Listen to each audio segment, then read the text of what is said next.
이 진도가 빨리 나가긴 나가야 되는데 뭐 여러분들이 꼭 김만일 관련된 이야기뿐만 아니라 오래간만에 그 역사에 대한 이 전반적인 지식을 전달하는 입장에서 그 여러 가지 관련된 이야기를 하고 있으니까 여러분들도 오히려 그게 더 재미있을 수도 있어요. 뭐 족보 이야기 아까 재밌잖아요. 아주 재밌습니다. 이 족보란 게 참 장난은 아니지만 이게 근데 족보의 사실은 중요해요. 아까도 말했지만 족보의 기능이 있으니까. 그러니까 족보의 사실을 무시하거나 어떤 건 아니라 그게 곧 역사다 이런 생각은 피하라는 거예요. 그랬을 때 다섯 번째는 인조대. 이때 명청 교책이었다. 그랬을 때 명청 교책일 때 우리나라 역사에서 가장 부끄러운 일이 뭐냐 이렇게 물어봤을 때 한일 강제 합병, 강제 능양, 한일 합방이었던 엄청나게 당하는데 그걸 유식하게 하면 늑약이라 해요. 강제로 한일 강제 늑약, 강제로 그게 아니에요. 우리나라 역사에 가장 부끄러운 거는 병자호라는 병자. 왜냐하면 그 당시 그 광해군 때 광해군은 중립정세, 명나라 청나라한테 이게 중립해결 해갖고 여기 붙었다 저기 붙었다 했어요. 그래갖고 명나라가 청나라한테 후금한테 침략을 받았을 때 명나라가 엄청나게 원병을 요청하니까 그때 병사를 보내면서 그 군 지휘관한테 사태를 보면서 행동하라. 그 후금과 그렇게 싸우지 말고 그냥 항복하는 척 해갖고 이렇게 밀명을 띄어서 보내듯이 광해군이 굉장히 양다리 외교를 쳤어요. 근데 인조대가 되면 광해군이 쫓겨나잖아요. 그래서 인조가 되면서 완전히 명나라한테 붙어요. 그 붙은 이유가 뭐냐면 한족이라는 거예요. 중화사상에 충실해요. 그리고 여진족이라는 거예요. 그랬을 때 우리가 어떻게 오랑캐한테 붙어 있느냐. 우리는 소중화사상이에요. 우리는 한족 다음에 문명인인데 우리가 이 문명인들끼리 연합해야지 어떻게 야만족인 이 여진족한테 우리가 붙을 수가 있냐. 절대 명나라 충성. 또 임진왜란 때도 명나라가 와서 도와주지 않았냐. 그래갖고 국제정세는 변했는데 그저 소중화사상. 우리는 중국 다음에 문명민족이다. 문명인이다 해갖고 청나라를 침명 배금 정책을 썼어요. 그러니까 청태조 화가 나고 이 새끼 지금 세상은 변하는데 이 새끼 아직도 뭐 정신없고 뭐 저러냐 해갖고 확 쳐들어온 게 병자호예요. 그냥 우리나라 역사에서 그 당시 국제정서 대륙의 주인공이 바뀌는데 이게 발빠르게 대처해갖고 병자호고 정마호란을 어떻게 피해야 되는데 끝까지 소중화 사상만 고집하다가 당한 침략으로서 그래서 안 당할 침략을 당하는 역사가 병자호예요. 그래서 우리나라 역사에서 가장 부끄러운 역사다 해갖고 역사학자들의 80~90%가 우리나라 역사에서 제일 부끄러운 일이 뭐냐면 병자호라. 이때 청나라 후금의 이 압박을 피하지 못한 사실을 들어요. 그래갖고 이때 전쟁 나면 제일 피해보는 게 누구냐면 여성과 애들이에요. 사실 20세기 때, 21세기 때 지금 이 개벽 시대에 이 러시아가 우크라이나에 침략했잖아요. 사실 상상도 초월하지 못할 일이 벌어진 거예요. 이 제국주의 다 이렇게 벗어나고 있는 이 시기에 러시아가 결국은 우크라이나를 쳤어요. 그랬을 때 우크라이나가 전 세계도 동정을 받고 있지만 그와는 별도로 가장 피해를 받는 게 누구냐? 우크라이나의 여성과 사실 어린이들. 그래갖고 텔레비전 보면 엄청나게 어린이, 우크라이나 어린이 독자고 막 그렇게 나오는데 병자호란 때 가장 고생한 게 조선의 여성들. 그때 수천명 수만 명의 여성들이 결국은 이 청나라로 끌려가고 전부 끌려가고 능욕을 당해요.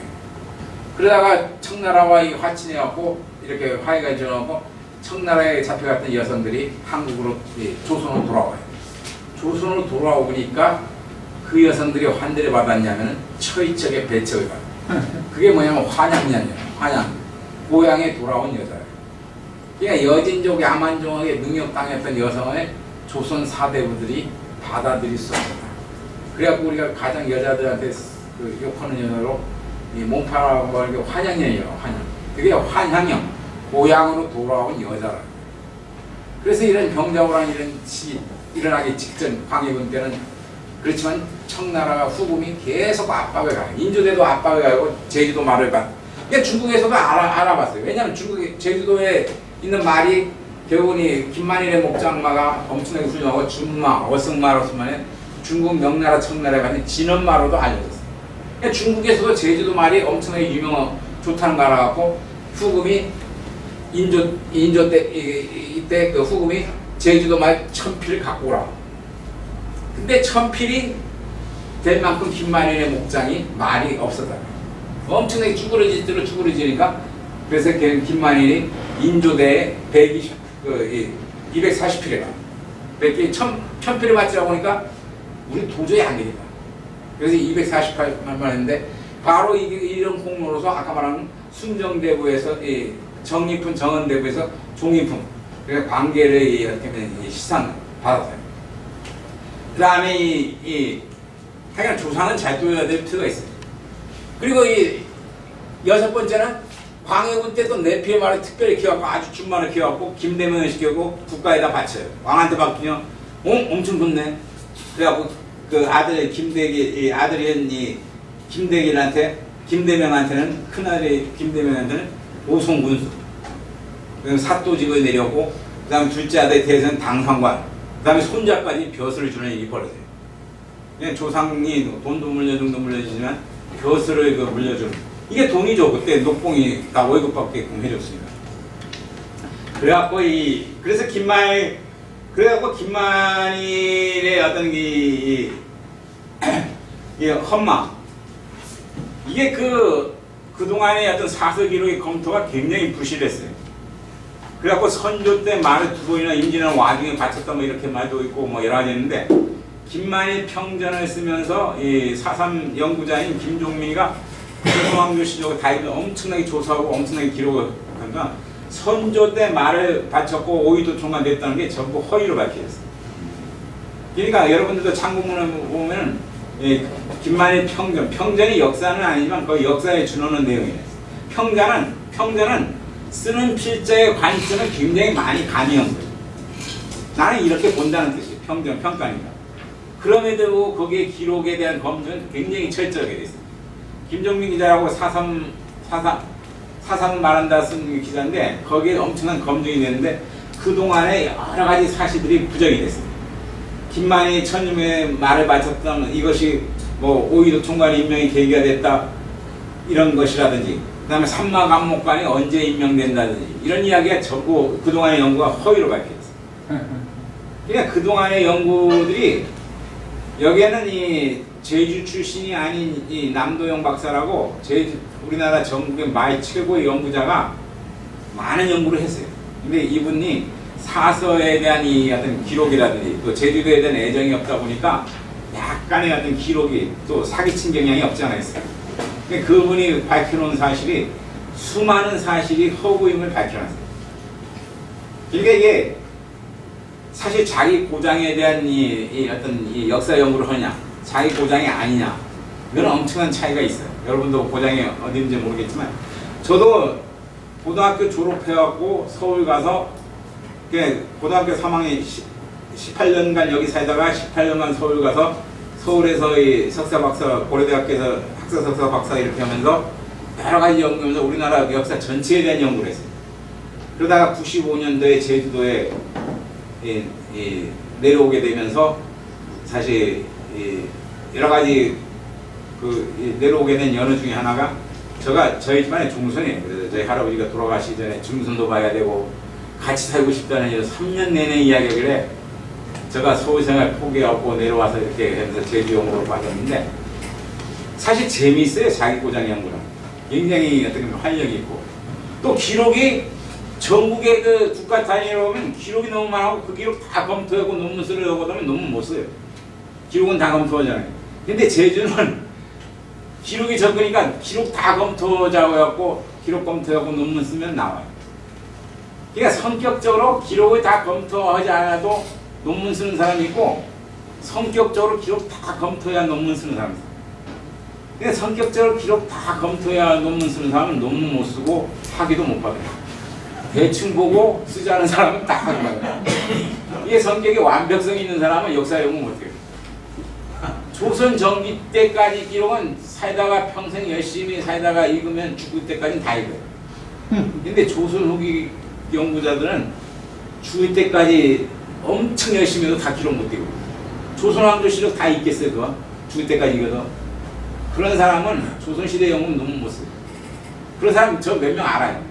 기록 다 검토해갖고 논문 엄청나게 완벽하게 쓰려다가 박사학위 못 받은 사람 몇 명 있어요.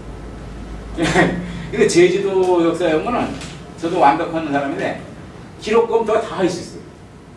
그럼 논문이 나와요. 그러니까 이 역사 연구자도 유명하고 학위 받은 사람이 잘하는 게 아니라 그 사람이 성격이 역사 연구에 맞은 거예요. 성격 안 맞은 사람은 논문 못 써요. 기록 다 검토를. 근데 조선 후기, 조선 전까지는 가능해요. 근데 조선 후기 되면 또 조선 후기 기록은 너무 많으니까 자기가 원하는 내용은 다 쓸 수 있어요. 그냥 조선 후기 논란이 왜 많은 거냐면 자기가 입론을 세고 자기가 그 구사하고 있는 건 기록으로 다 낼 수 있어요. 기록이 너무 다양해요. 근데 그 기록 다 읽으려고 하면 논문 못 써요. 그러니까 다 모든 연구 결과는 한계에서 나온 거지. 그냥 연구가 전부 역사는 밝힐 수 있냐면 밝힐 수가 없어요. 연구 성과는 인과로적인 관계의 어떤 설명일 뿐이지 연구에서 나온 내용이 과거에 진짜 그것이 일어났냐면 그렇지는 않아요. 연구 논문의 내용이 인과론적으로 모순이 없다지 연구 결과가 옛날에 있었다. 그건 절대 아니에요. 그냥 여러분들이 역사 연구라는 것은 인식론이에요. 과거의 사실이 아니라 인식론이에요. 이것이 이렇게 됐다는 거지 그것이 옛날 그대로 일어났다는 절대 아니에요. 역사 연구에 대해서 과거이라고 과거의 사실이라고 맹신했다. 그건 한 연구자의 하나의 인과론적인 설명이고 그게 인식론으로 전혀 모순이 없다. 그럼 그것이 역사가 되는 거예요. 그렇다고 그것이 옛날에 그대로 일어나면 그건 절대 아니에요. 그러니까 여러분도 역사에 대한 오해를 하지 말라. 그래갖고 그런데 이렇게 김만일이 말을 여러 가지 봤는데 말을 진짜 바치냐 안 바치냐는 안 바친 것까지는 수천 마리, 수만 마리를 바쳤어요. 근데 아까 말한 것처럼 6가지 사실은 기록에 확실히 드러나요.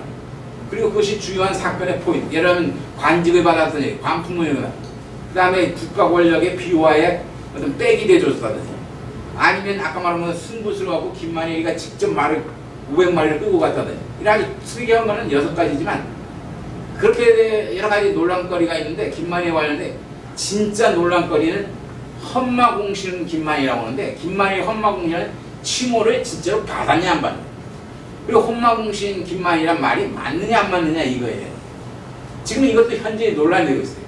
근데 험마공신이라는 용어는 사실 전 세계에서 유일무이해요. 조선시대 때 공신은 노권이 있었고 공신이 한 1000여 명이 확인돼요. 근데 이 사람들이 위사공신, 정사공신, 자명공신이나 공신의 행동, 구체적인 행동 뭐를 했냐 그 다음에 결과, 평가 이 3박자가 딱 들어맞아갖고 공신 호칭을 줘요. 이게 공신 호칭이란 게 정사, 자명 이게 딱 정해져 있어요. 이런 때는 개국공신, 이런 때는 정사공신, 자명공신 이렇게 딱 정해져 있어요. 근데 험마공신이라는 용어는 없다는 거예요. 그렇기 때문에 험마공신이라는 게 맞냐 그렇게 보여요. 근데 험마공신이라는 용어는 나와요. 승정원 일기에도 나오고 비원사 등록에도 나와요. 그럼 이걸 어떻게 해석할 것이냐 그렇게 봤을 때 최근에 어떤 연구 결과가 나왔냐면 험마공신은 험마지공, 험마유공이라는 말을 이 승정원 일기는 어떤 내용이냐면 제주도 목사가 김만일이 이렇게 말을 해갖고 국가에 엄청나게 험마공신이 어떻게 이런 이야기가 나와요. 근데 이게 서로 대화를 해요. 대화를 하는 과정에 승정원 관료가 험마에 공이 많아갖고 험마에 상당히 유공이 있는 사람이 김만일이니까 벼슬을 내려주십시오. 이렇게 이야기했는데 그거 여기서 이 사초를 쓰잖아요. 받아 쓰면서 험마에 공이 있다는 사례를 험마공신이라고 썼을 뿐이다. 험마공신은 용어가 아니라 험마에 공이 있는 김만일, 험마에 공이 굉장히 많은 김만일 이렇게 서로 대화했는데 그것을 사초로 쓰잖아요. 승정원은 비서가 받아 쓰잖아요. 그랬을 때 그걸 승정원 일기에다가 험마공신이라고 썼다. 그런데 험마공신은 어불성설이고 저희 때 공신 책정 운영체계에서는 등장할 수 없는 용어다. 이렇게 나오면서 험마공신 김만일을 부정하는 견해가 나오기 시작해요. 근데 가장 기록의 신빙성에 보여주는 비변사 등록에는 험마 공신이 나와요. 그렇게 봤을 때 이거 어떻게 봐야 되냐. 그래서 저는 그렇게 봐요. 그리고 또 어떤 사람은 김만일 평전은 뭐냐, 바로 김만일이가 광해군을 말을 받을 때 김만일이가 그 말을 받자 광해군이 나는 그대를 험마 공신이라고 부르겠어. 그래서 김만일한테 누구지? 광해군이 직접 험마 공신이란 말을 썼을 것이다. 근데 광해군이 쫓겨나고 광해군이 기록이 누비되고 여러 가지 또 사초가 불태우는 과정에서 기록이 누시됐을 것이다. 근데 김만일이 가장 총회하고 김만일의 오이도 총부도 총하던 김만일 광해군이 험마 공신이라고 당신을 부겠소라고 이렇게 했다. 이렇게 김만일 평전 그렇게 나와요. 그건 사실 평자, 이 필자의 감이에요. 근데 저는 어떻게 보냐면 승정원 일기를 쓰는 사람, 이 승정원 일기는 승정이 있어요. 근데 승지가 써있어요. 근데 승지라는 건 국가의 관직 운영 측에서 공신한 용어의 무게감을 알거든요. 공신이라는 이렇게 험마 공신한테 보는 그거에 대한 위압감, 압박감, 국가에 대한 이 무게감을 알기 때문에 대화의 험마에 공이 있다는 것을 험마 공신으로 쓸 리가 없다는 거예요. 분명 험마 공신이라는 칭호가 김만일에게 붙여도 무방하고 또 그것이 서로 이야기되고 있기 때문에 험마 공신 김만이라고 썼을 것이다. 승정원의 승지가 험마 공신의 용어를 함부로 쓸 리가 없다는 거예요. 아무리 이 대화를 번역하는 과정에서. 그리고 제주도 정의읍지라든지 제주도 그 비변사 등에도 험마 공신의 용어는 분명히 나와요. 그런 측면에서 김만일이 그 말을 바친 후로 여러 가지 국가에 대한 기여를 또 자발적으로 바쳤다는 여러 가지 때문에 바로 이 김만일의 험마 공신 김만일은 사실 400여 년 동안 민관에서 통칭화가 이루어졌다. 그러니까 국가의 공신 운영 체계에서 노권을 주고 공신 운영 체계에서 책정된 그런 호칭의 명칭은 아니더라도 민가관에서 400년 동안 험마 공신이라는 용어를 썼다는, 험마 공신 김만이라고 썼다는 그런 측면에서 통칭화가 가능했다. 우리도 국민배우 누구라고 했잖아. 국민여동생. 우리도 국민여동생 누구, 국민배우 누구 하면은 그게 문서화가 됐냐?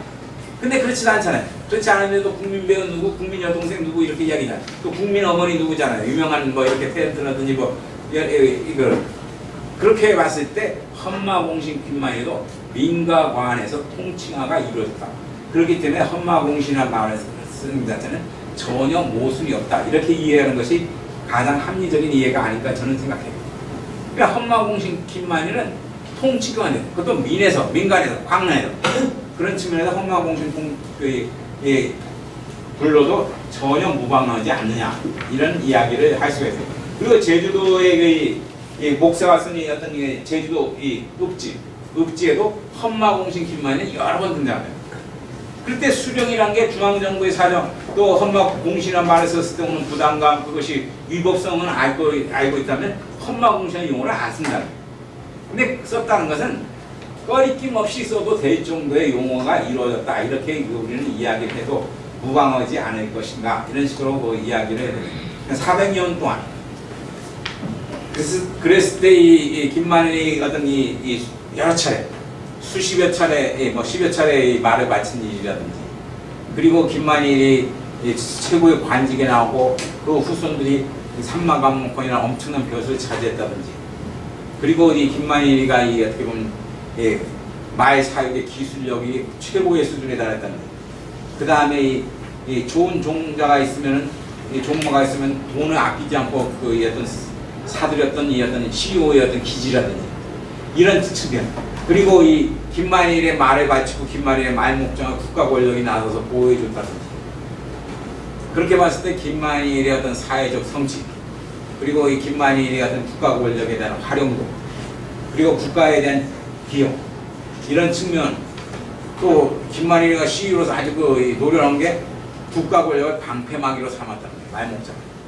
말을 기브 앤드 테이크를 유지하는 게 기부만 하는 게 아니라 테이크는 해요. 그게 뭐냐면 말목장 운영의 방패막으로도 국가 권력을 삼았다는 거예요. 이런 측면에서 제주도의 김만일은 말의 고장의 주인공답게 말 사육의 전문가에서 말 CEO, 그리고 이 김만일이 말 하나 기른 것 때문에 엄청난 출세를 했다는 거. 이건 말 사육의 어떤 영향, 이런 것을 이거 어떻게 보면 또 김만일이 세계에서 유일무이하게 험마광신으로의 그 통칭이 가능했다. 이런 측면에서 김만일은 말의 고장의 인물로서 아주 상징적인 존재. 그리고 이 길이 김만일 묘역은 그 상징적 말의 고장의 상징의 인물의 묘역이라는 측면에서 제주 역사 문화의 정체성을 드러내는데 굉장히 적절한 문화재라고 볼 수 있고, 그것 때문에 제주도의 지정문화재가 될 수 있다고 보여요. 그랬을 때 문화재는, 지정문화재는 두 가지가 있어요. 그 문화재는 솔직히 요새 바뀌었다고 하더만, 이번에 뉴스 보니까 문화재란 말을 안 쓰고 문화유산이라는 말을 쓴다고 해요. 지정문화유산. 그럴 때 문화재는 두 가지 종류가 있어요. 지정문화재는 국가지정문화재, 도지정문화재.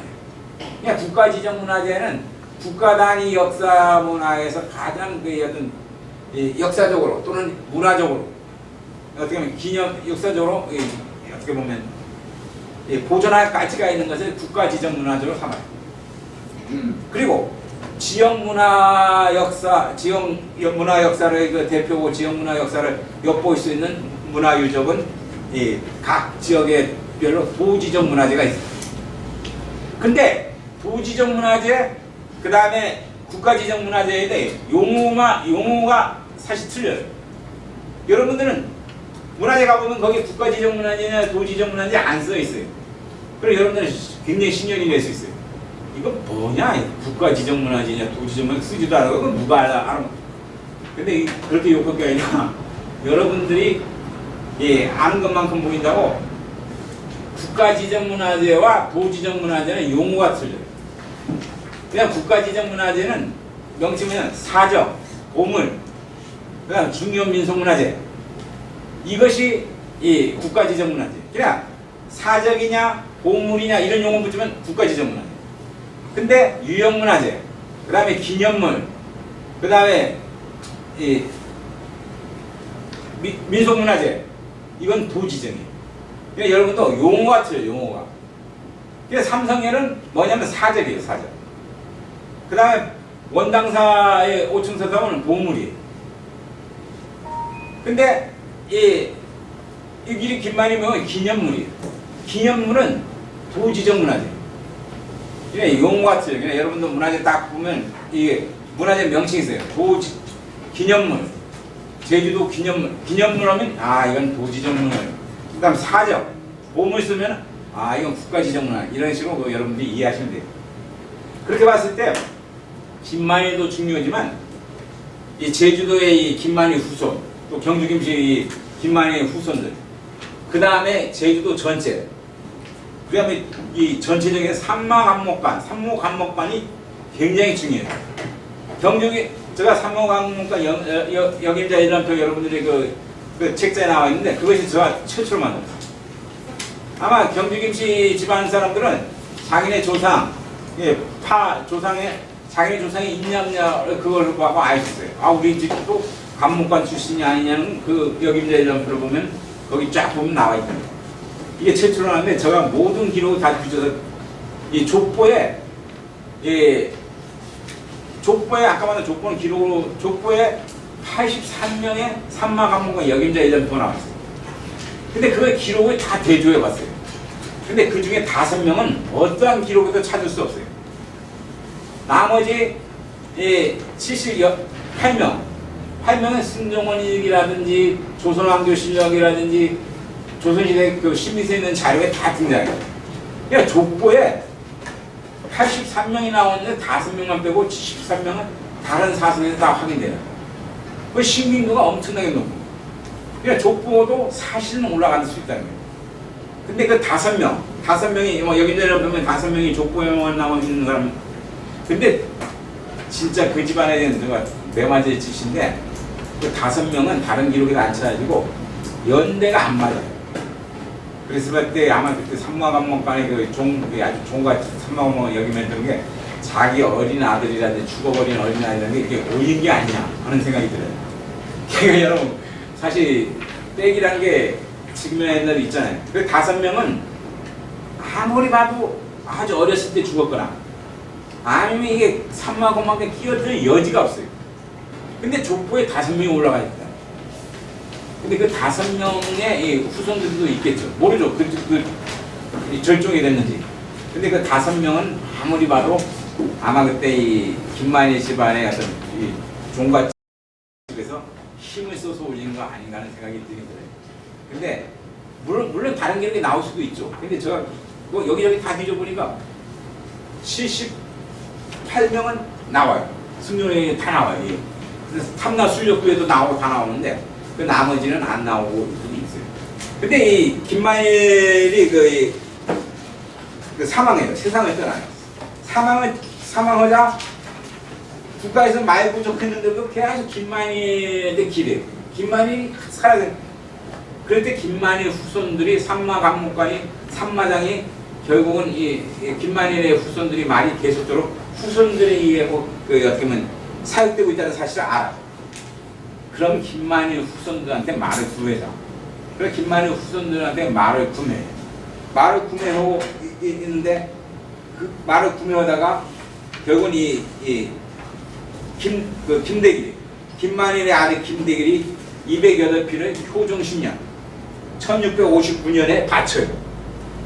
1659년에 그냥 국가에서도 말 계속 그러는데 사실 제주도 십수장에 말장이 있는데 십수장의 말의 간목관은 누구냐면 현감, 제주목의 판관, 제주목 판관, 그 다음에 대정현감, 정현감. 제주목의 우두머니는 제주목사예요. 제주목사는 요새 도지사 같은 사람이에요. 그래갖고 대정현감이나 이런 정현감과는 제주목사는 급이 틀려요. 다른 전주목사나 이런 사람에 비해서. 왜냐면 전주목사는 전주목망을 다스려요. 전주목 기하의 여러 가지 사또라든지 현감은 다 독자적으로 이 전라도 관찰사랑 직통이 돼요. 그냥 육지부에는 관찰사가 전부 통할해요. 이게 전주목, 그 다음에 전주목의 옆 동네에 있는 이 전주목, 전주 옆에 뭐가 있지?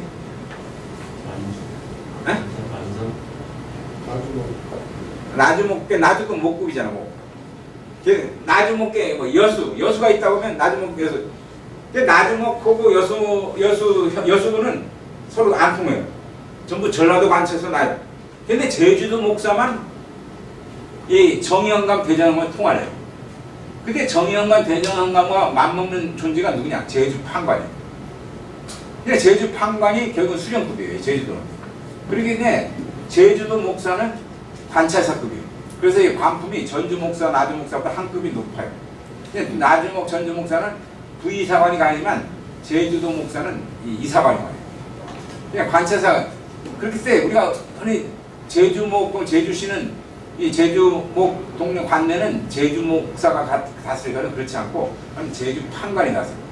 제주 판관이 다스리고 제주도 전체적인 거는 이 제주목이에요. 근데 제주목이 끝발이 높아요. 다른 나주목, 전주목보다는. 그래서 십수장은 제주 판관, 정의, 현감, 대전현감이 서로 구역별로 나눠서 전부 관할해요. 근데 삼마장만은 그래서 김대길이 김대리가 208필을 바치자 효정신이 바치자 바로 이때 국가에서 삼마장을 설치해갖고 너나 이거 간날 제주 삼마 강목관을 너네가 해먹어라 이렇게 명령을 내요. 그러니까 김대길이가 종육품의 삼마 강목관이 돼요. 그러니까 대전감 정의현감이 육품이에요. 종육품인데 십수장의 관할구역의 간목관이에요. 근데 바로 딱 떼어내요. 떼어내고 김만일이 원래 갖고 있는 목장에다가 십수장의 조청 내에서 교례리 이쪽 있는 남원 표선 일대를 땅을 떼주어갖고 목장을 떼갖고 삼마장을 설치하면서 그 삼마 간목관의 우두머리로 김만일의 후손을 딱 지목해요. 너희가 간목관을 해먹어라. 그러니까 아까도 말했던 거는 이 종육품의 그러니까 개인의 사망목장과 김만일 집안의 사망목장과 국가의 국영목장을 합쳐갖고 민간학작에 이 목장을 세워갖고 그걸 삼마장이라고 하고 그 관할 책임은 삼마간목관이라고 하면서 김만일의 후손 보고 간목관의 직을 대대로 세습하라 이런 식의 국가 권력의 명령이 내는 거예요. 그러니까 조선시대 관직 운영청에서 관직의 세습제가 하나도 허용 안 되던 시기에 국가 권력이 바로 이 관직 세습제를 이래. 이건 얼마만큼 김만일의 어떤 이 목장에 대한 말의 어떤 중요성을 국가에서 높이 평가했다. 사실 십소장은 그럴 수밖에 없는 건 십소장은 이 대전형 정양감의 임기가 2년이에요. 제주판관도 2년이에요. 그러니까 2년마다 감옥 간에 어떤 이 교대돼요. 그 다음에 교대되고 그 다음에 삼마감목관이 마의 사육의 어떤 경험과 기술력이 떨어진다. 그리고 와보니까 건성으로만 운영한다. 그러니까 국영목장에서 좋은 말이 나올 수 없는 이런 사실 알게 된 국가 권력에서 이거 안 되겠다. 십소장 말은 아무래도 형편없을 거니까 부실화가 될 거니까 아예 이럴 바에 김만희 집안에다 목장 하나를 따로 마련했고 얘네들이 기른 말을 국가 권력이 취해가자. 그냥 국가 권력이 국가의 고육지책이라는 거예요. 좋은 말을 구하게 하는 고육지 어쩔 수 없는 선택이었고 김만일은 집안의 후손들은 결국은 뭐냐면 말을 바친과 동시에 국가 권력의 비화예요. 그냥 국가에 요구되는 말을 바치고 나머지는 자기들이 활용할 수 있다는 거예요. 그러니까 국가 권력과 김만일 집안의 위민 게임을 이때 하기 시작합니다. 그래서 이 삼마감목제가 어떻게 보면 그래서 삼마감목제 그 시시는 1658년 효정 9년, 10년, 심지어는 현종 때 이게 엄청 최근에 나오는 연구는 어떤 얘기는 현종 4년 때 만들어졌다고. 이게 고문서를 잘못해서 그런 거예요. 잘못해서. 그 다음에 뭐 효종 9년, 10년 엄청나는데 이게 치밀한 검토를 하고 또 김대길의 이 묘비 이 묘비가 후대 건설된 거예요. 후대. 그러니까 여기가 효종 10년에 삼마감목관이 자기가 됐다 이게. 근데 이 비문 자체를 다 의심해요. 이 후대에 걸릴 때. 근데 여기 효정 10년이 정확히 적어있고 여러 가지 기록에 효정 10년이 맞아요. 그러니까 우리가 아까 말한 족부라든지 그냥 가문에 세운 비문을 아주 무시하는 경우가 많아요. 또 후대에 세우고 가문에 무시했는데 이게 가장 역사에 가깝다는 거예요. 그런 측면에서 김대기 그 묘비 이게 이 삼방산 그쪽 동네에 있는데 엄청나게 커요. 김만희 묘역보다도 엄청나게 커요. 나도 공중 촬영을 했는데 어마어마하게 해요.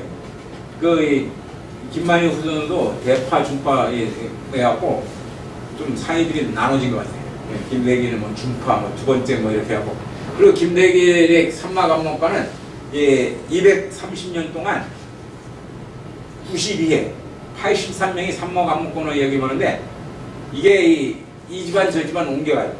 종갓집이 계속 하는 경우도 있는데 분파가 되잖아요. 사대가 나면 분파가 돼갖고 어떤 집안 이렇게 옮겨가면서 하는데 하여간에 236년 동안 가보공장의 페이지 1890년 다음에까지 그리고 이 종유품 그리고 이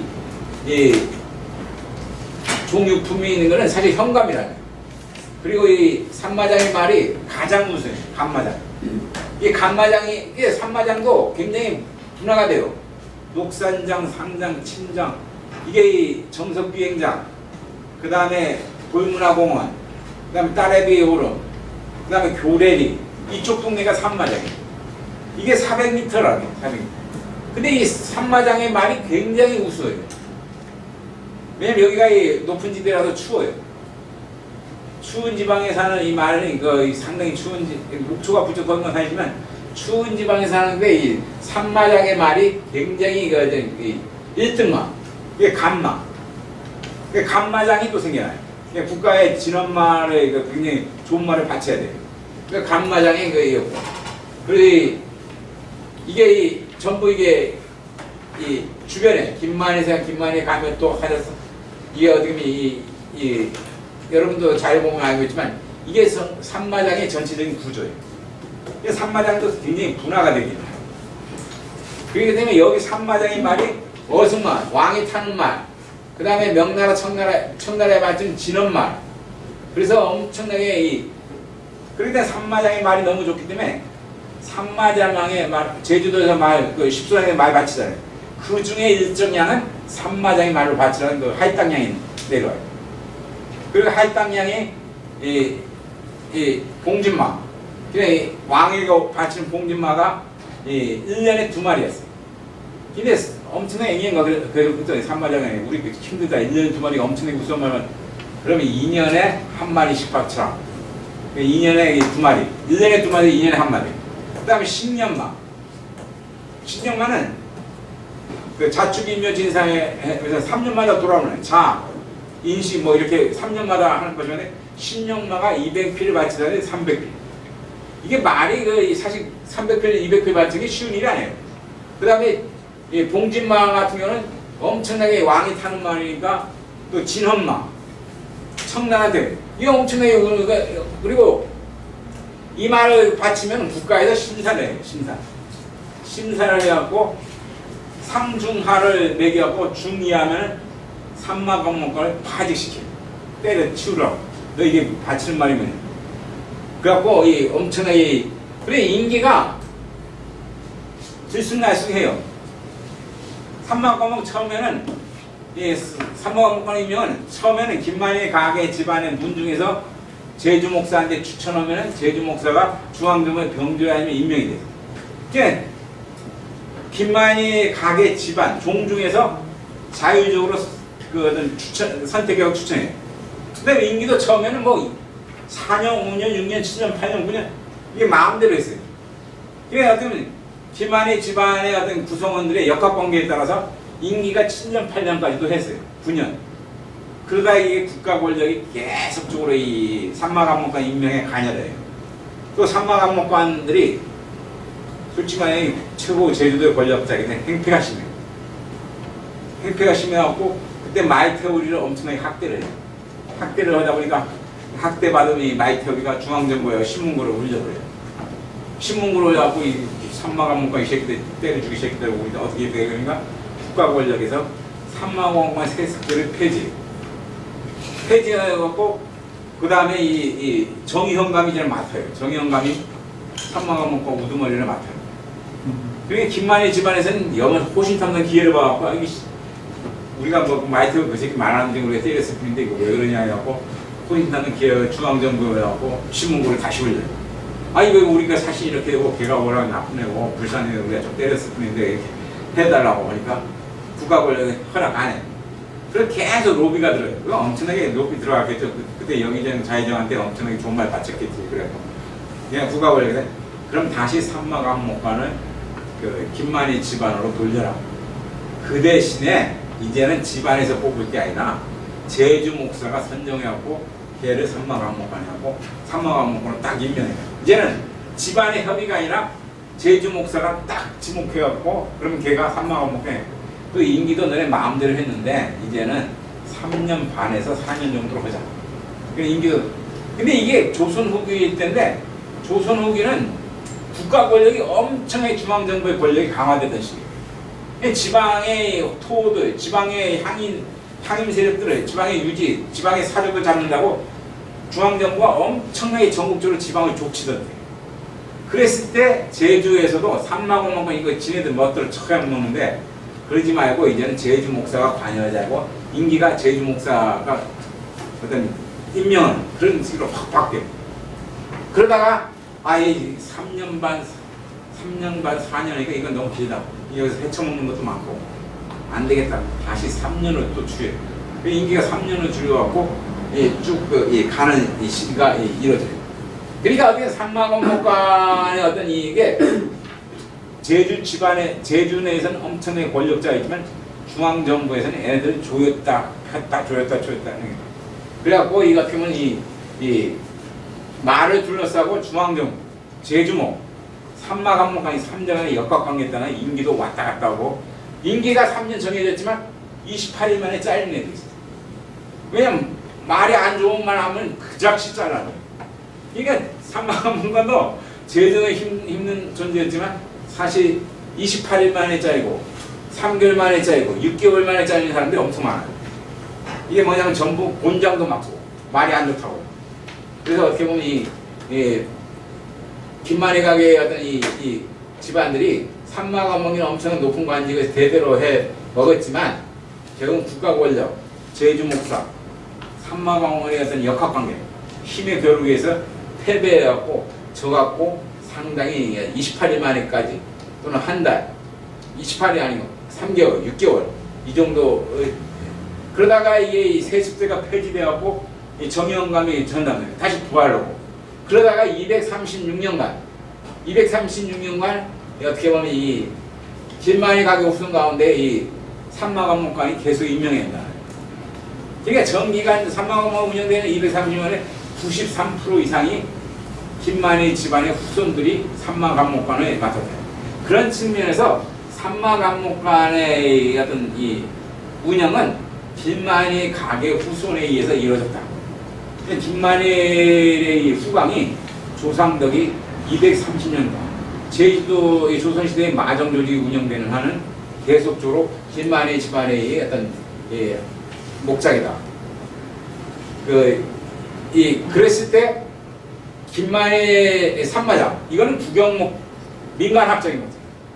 그래서 국가 입장에서는 국영목장에서 말이 좋은 말이 나올 수 없다는 사실을 인지한 이 어떤 이 국가 권력에서 김만희 후손들, 김만희의 말을 바치고 김만희 집안에서 어떤 산마장에 좋은 말이 나는 공로로서 산마감목장을 떼어줌으로써 국가에서는 좋은 말을 구할 수 있었고, 그 다음에 김만희 집안은 자기가 제주도에서 대대로 높은 이세와 말 사육의 전담 목장을 갖고 있었다는 말이에요. 그래서 산마감목장이 엄청나게 규모하고 제주도의 10소장의 말과 비교했을 때 거의 50% 정도가 산마장에서 길어져 있습니다. 그러니까 한 개인의 목장에서 제주도 도립 목장의 50%가 나왔다는 거예요. 그리고 이원 산마의 성기라고 기능왕생 전마의 접촉하기.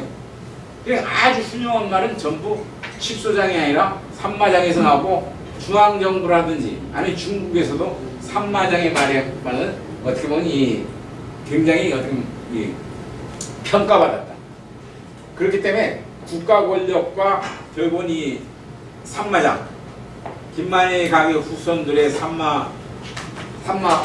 산마장의 운영은 국가 권력과 김만희 가게 후손들이 서로 이롭고도 위닝 게임으로 운영되었다 이렇게 볼 수 있어요. 그런 측면에서 오늘날의 입장에서 산마장에서는 민간합작과 같아요. 이 민간합작이고 요새도 있잖아요. 민간합작 국영업체에다가 민간합작하고 민간으로 넘어가고. 근데 민간합작이면 개인의 창의성, 개인의 어떤 그 창의성과 개인의 어떤 성취. 관에서는 탁상 공룡 관에서는 이거 임기만 끝나면 올라가니까 전혀 그런 거에 타성해졌잖아요. 근데 민간합작 그럼 전에 생산의 효율성, 생산의 효율성과 수급의 적절성을 극대화했다. 이렇게 볼 수 있어요. 산마장. 그리고 김만희 가게 후손의 입장에는 조선 황제에 의해서 유일무이하게 관직의 세습제가 허용된 관직이었다.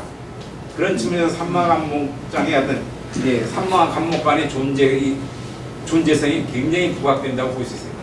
그리고 오늘날에 와서는 김만희 가게 후손들이 산마감목관을 역임했던 것에 대해서 엄청난 이 자부심과 프라이드를 갖고 있다. 그래서 나는 감목관 후손이다, 감목관 후손이다 하고 김만희 기념관도 여기서 만들었어요. 김만희 기념관이 들어섰는데 아마 그것도 저의 글이 이게 한 10여 년 전부터 발표되기 시작했어요. 이런 식으로 김만희 가게를 말의 고장 인물로 키워야 된다. 그래서 아마 그래서 국가에서도 말산업특구로 지정했고, 그 다음에 이 길이 김만희 묘역의 문화재로 지정됐고, 그것이 총체적인 결과로 어떻게 보면 김만희 이 기념관이 생겨났어요. 한마공기 김만희 기념관. 아마 저쪽 표선 남원 쪽인가 드러났어요. 아마 거기 요새 막 리모델링 공사해갖고 전시물도 막 이렇게 했고, 그 전시물 거기 뭐라고 하지? 판내 이 검토 의견서 해갖고 저한테 와갖고 또 검토한 적이 있는데, 당연히 제가 보기에는 김만희의 존재, 험마공신 것들이면 산마감목관의 존재. 이게 제주도가 말의 고장이고, 산마감목관제가 굉장히 의미 있는, 그리고 조선왕조의 말수에 크게 기여한 존재라고 볼 수 있어요. 산마감목 여기자 이상은 대체적으로 이야기 했는데, 경주김식감은 제주파세포에 여기 이 산마감목관 역일장 명단이 나와요. 83명이 나와요. 83명이 나오는데 92회에 걸쳤는데 1회, 2회 이렇게 한 사람이 2회, 3회까지 역임해요. 그러니까 92회 사막과목간 취임의 어떤 사례가 나오는데 그 중에 2회, 3회 했던 사람이 있어요. 그러니까 인물로 따지면은 83명. 그 83명의 그지고 그리고 이 사막과목간 그 83명의 명단이 족보에 나와요. 족보에 나오는데 나중에 5명만 빼고 전부 승정원의 비변사 등록 조선시대 사서에서 전부 확인돼요. 그랬을 때 이 5명이 왜 확인 안 되냐? 이건 앞으로 기록에 미리고 다른 기록에 등장할지도 모르지만 이와 같은 기록이 아직까지 안 나온 거는 여기는 약간의 어떤 우여곡절이지 않나. 5명의 후손들한테 왜 많이 지금 5명의 불가사예요. 그리고 이때는 아까 말한 거죠. 어린 나이에 죽은 자기 아들을 삼마감목으로 올리지 않나 하는 생각이에요. 아주 어렸을 때 죽었다고 또 연대가 도저히 비집고 들어갈 수 없는 시기인데도 불구하고 삼마감목관에 역임했다고 나와요. 근데 이 사람이 생물연대가 족보에서 안 나와요. 그런 측면에서 아주 어렸을 때 죽은 자기 아들을 너무 그리워한 나머지 삼마감목관에 역임했지 않나, 족보에 오르지 않았나 하는 생각도 없잖아 있긴 있어요. 그렇지만 그거야 다른 기록에 남아있는데 저가 못 찾아낼 수도 있죠. 당연히 그렇게 되고, 그 다음에 아까 말한 이 잘릴 때, 모의태우리를 학교에다가 잘릴 때, 이게 이 12년에 걸쳐서, 야, 너희들은 그만해. 세습제를 폐기하고 정의헌감한테 줬을 때가 있어요. 그게 어떻게 3명. 3명이 이 정의헌감을 어떻게 보면 이거 임명했을 때 삼마감목관의 겸임이 있어요. 그래, 그 임기시는, 이게 그 3년 정도 돼요, 3년. 임기가 2년 반에서 3년 정도니까 한 12년 정도는 이 삼마감목관제가 정의헌감이 겸직했던 때가 있다는 거예요. 근데 삼마감목제 운영되던 시기 가운데 94.9%가 경주 김씨, 김만희 집안에서 했어요. 그런 측면에서 삼마감목관은 삼마장과 삼마감목관은 경주 김씨, 김만희의 후손이 운영했다 이렇게 볼 수 있는 대대로 선습한다 이런 식으로 알 수 있다. 아마 여러분들이 아까 임기는 제 일기는 아까 말한 것처럼 제주 목사가 추천해갖고 김만희 가게의 분쟁이 김만희 후손을 제가 처음에 제주 목사가 했으니까 조정에서 이 시기는 9년, 2년, 12년, 8년 엄청나게 다양한 거다. 그러니까 힘센 이 삼마감목관이 있으면 나 더 할래 이렇게 하다가 더 힘센 김만희 후손이 나면 너 이제 그만해 내가 할래 하면 이렇게 되던 김만희 가게의 어떤 이 구성원들이 좌지우지는 제 얘기는 아까 제주 목사가 딱 뺏어가고 조선 후기 때 국가권력이 중앙 집중화가 진행되면서 이제는 우리가 임명한다고 제주 목사가 임명하고 임기가 4년 반에서 어떻게 보면 4년. 이게 전부 이거 역임자 일람표를 뒤져보면 다 나와요. 이게 전부 기록을 추천하고 사실 저도 이거 김만희 평전을 쓰면서 이거 제가 했는데 엄청나게 저도 고생했어요. 이거 시간 이 기록 뒤지면서. 그래서 그다음 더하고 빼고 뭐 이렇게 하고 그다음에 나중에 3년. 근데 아까도 말한 것처럼 공진마와 신년마가 이게 좋지 않다. 그러면 삼마감목이 중앙정부에 끌려갖고 매를 맞아요. 원정도 맞고 그냥 파직되고 가장 짧은 사람이 28일 만에 하고 그 다음에 나중에는 이 삼마감목관의 성질이 드세보니까 유학자, 어린 유학이라고 해갖고 어린 유학자를 시켜요. 많이 자란 성인 남녀를 시키고 많이 자라니까 어린 십몇 세의 어린 이 유학이라는 필요하고 어떤 문을 담당하는 애들을 시키는.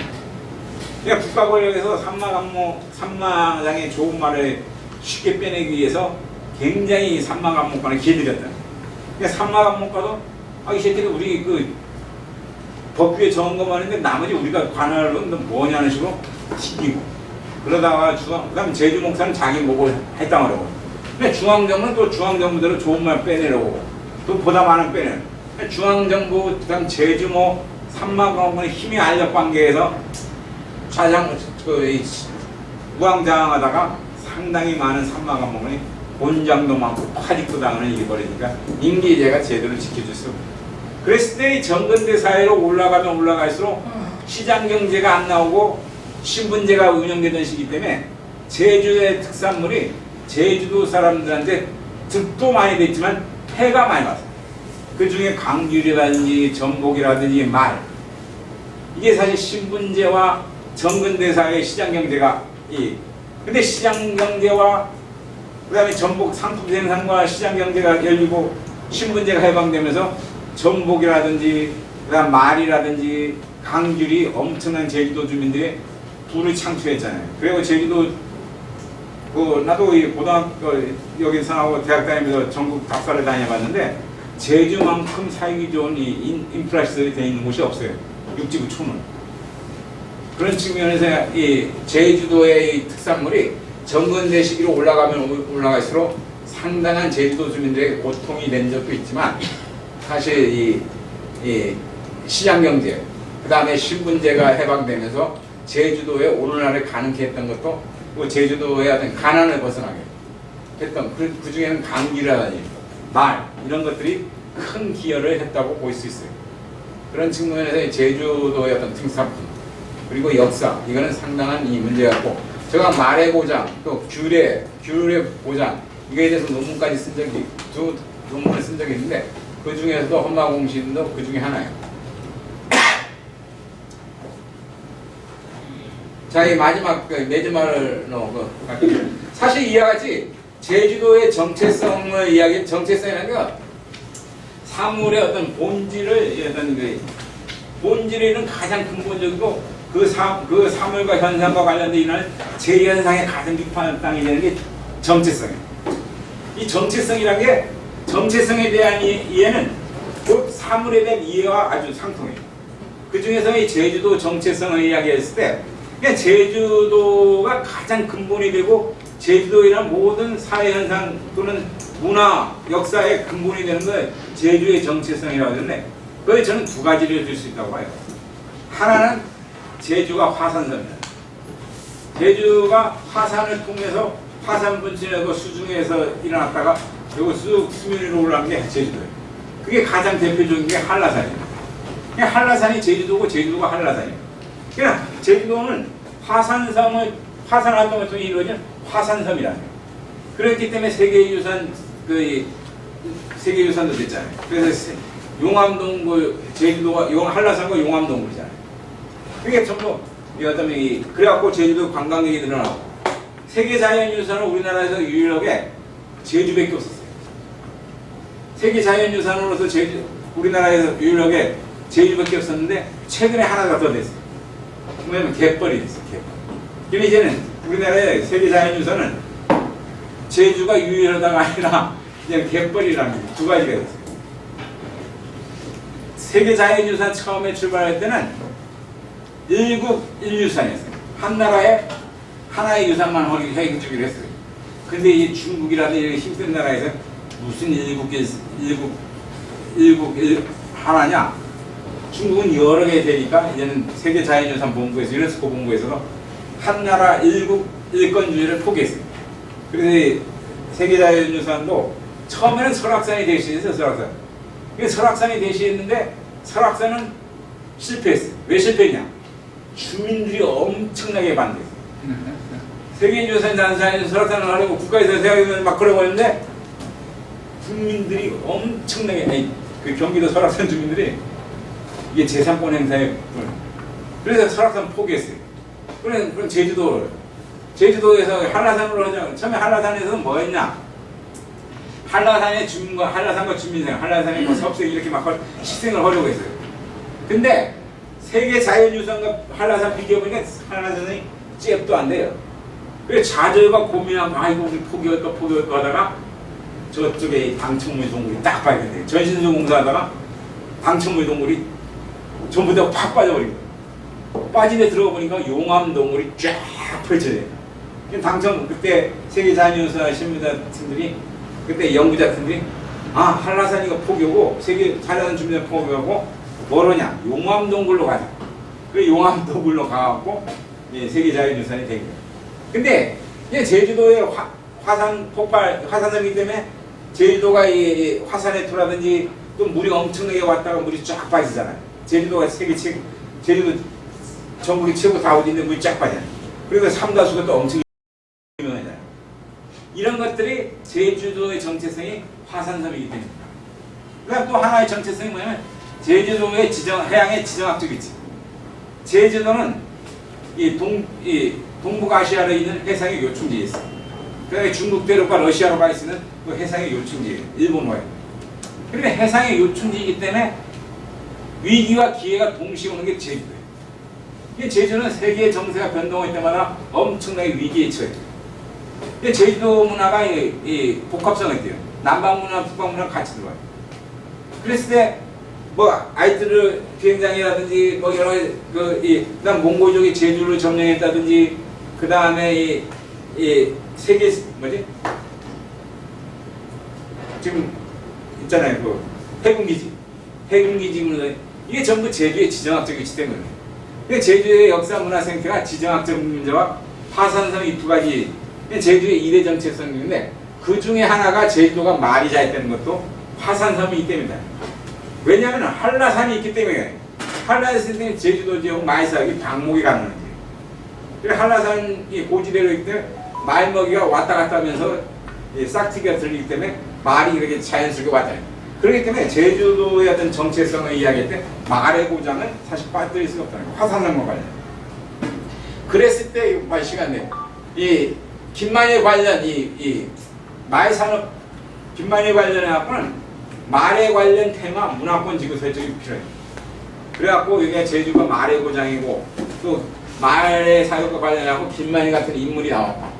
그랬을 때 이런 이 여러 가지 이야기들이 아직까지도 남아있다는 김만희 감명하는 생각 이런 것들이 있기 때문에 어떻게 보면 이 문화권 지구 설정 그냥 말의 고장 관련 테마의 문화권 지구 이런 것들이 가능하고 김만희 관련 어떤 이 유물 유적도 기록도 굉장히 많이 남아있어요. 그런 측면에 김만희 관련 일괄 문화재 지정할 필요가 있다는 거예요. 그래서 이것을 하나 갖고 말의 고장에 관련 문화지권 지구를 하고 이것을 하나의 제주 정체성에 드러내는 어떻게 보면 이 문화권이 문화 자원화의 어떤 길로 나가는 게 바람직하다고 보였어요. 그런 측면에서 아마 이 제주도 정체성과 관련해서 김만희 같은 험마공신 이야기처럼 흥미진진한 이야기가 없어요. 물론 저의 강의가 재미없다고 생각하는 사람도 없지 않아 있을 건데 하여간 내용 자체가 엄청난 재미난 이야기예요. 그런 측면에서 오늘 강의를 마치고 뭐 시간이 지나버렸는데 그래도 이 대면 강의 가장 대중 강의에 가장 빠뜨릴 수 없는 것은 질문 있는 사람 질문 있어요? 시간이 지난 사람도 있으니까 네. 강의 잘 들었고요. 그 강의 내용에서 보면 김만희가 말을 바친 시기가 광해군이 또 제주도에 유배온 시기하고 일부 겹치잖아요. 혹시 그 기록에 이렇게 조우가 됐던 그런 내용은 어떻게 생각하십니까? 그런 관련 기록은 전혀 나오지 않고요. 그때 아마 김만희 같은 경우는 김만희나 광해군 같은 경우는 사실 반정으로 쫓겨났잖아요. 네. 아마 철저한 감시와 엄청나게 다른 유배 계획들은 좀 어느 정도 있는데 아마 이 광해군은 철저하게 감시와 탄압 통제에 있지 않았을까요? 그래서 만날 기회가 없다고 봐야겠죠. 기록은 안 나오지만 사실 현실적으로 불가능했을 거예요. 오히려 김만희도 몸 움츠러들었겠어요. 자기를 총애하고 그 중앙정부에서도 다 알고 제 김만희 뒤를 봐주던 얘가 광해군이라면 철저하게 김만희 감시 감독을 받았죠. 만나기가 현실적으로 불가능했겠죠. 다른 사람 질문 없으면은 하여간에 강의를 장시간 동안 들어줘서 고맙고 하여간에 다음 시간에도 꼭 여러분들이 참석해 주기를 바랍니다. 저 때문에 재미없어서 안 한다고 말이에요. 네, 감사합니다.